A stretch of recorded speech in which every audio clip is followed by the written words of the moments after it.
اوسلوختم سوال دی چې ولی څوک دی؟ جواب: ولی پرهیزګار متقی مؤمن دی.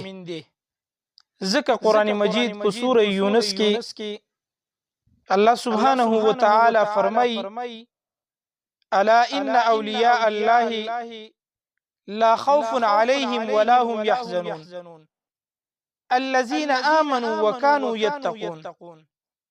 الا ان اولیاء الله، خبردار د الله په اولیاء با لا خوف عليهم اس يرب پاغوي باندې نوي ولا هم يحزنون نبدوي خپو پریشان وي.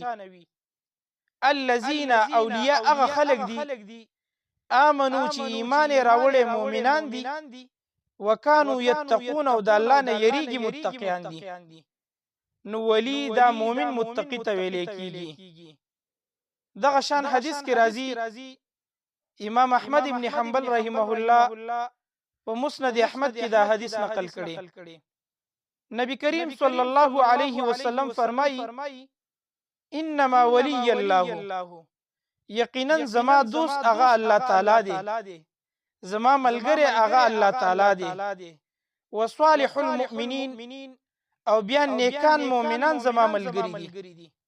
نو د دې وجنه مؤمن متقی دا د الله تعالی ملګری او دوست دی، ولی دی.